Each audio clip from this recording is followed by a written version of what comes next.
Welcome to the Grand Point Church podcast. I'm your host, Crystal Stein, and we're going to switch things up for the next few weeks.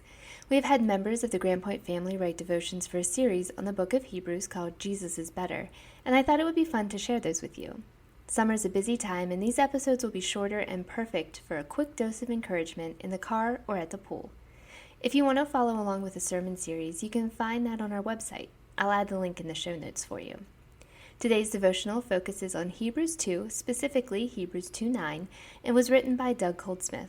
Doug is the director of our discipleship ministries at Grand Point, and you can occasionally find him preaching at our various campus locations.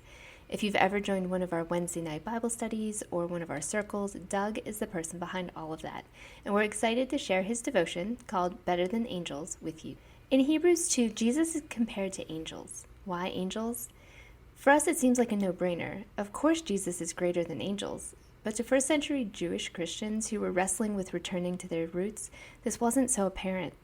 The Jewish tradition taught that Moses received God's words at Mount Sinai from angels.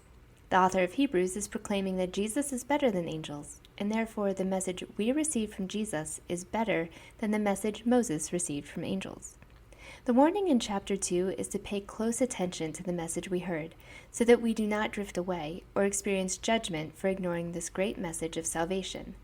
The rest of the chapter is a close examination of what it means that Jesus became human and how his suffering here as a human helps us through our sufferings and temptations as well. Seeing an angel today would be life-altering and probably terrifying. Angels worship and minister in the Lord's very presence. Can you imagine that? Angels deliver special messages of revelation to God's chosen. They fight and wage war in the heavenly realms. Angels protect, guard, and defend. But for as glorious, mighty, and supernatural as angels are, they have not done what Jesus did. Angels did not create the universe with a word from their mouths. Angels have not entered the world as a child and come through all the growing pains and heartache of our human existence. Angels have not laid down their lives as a sacrifice for our sinful human race. Angels have not overcome the grave in victorious resurrection.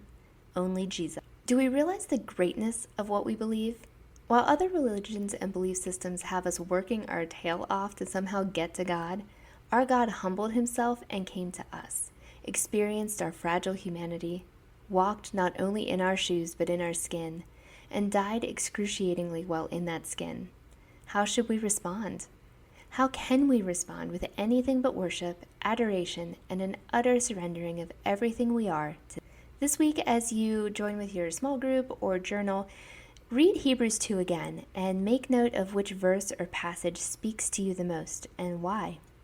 What is it that can make you want to go back to life before following Christ? And how can re-examining the message of salvation we received help you keep going in your journey with Jesus? If you want to go ahead and have some additional reading, we're going to link some extra scripture in the show notes as well as those reflection questions so you can have them and print them out and share them with your small group. Next week we'll be in Hebrews 3 with another Jesus is Better devotional. Thanks so much for joining us today on the Grand Point Church podcast. Your next step starts here. Stay connected with us this summer by following us on Instagram or Facebook at Grand Point Church. We'll see you next week.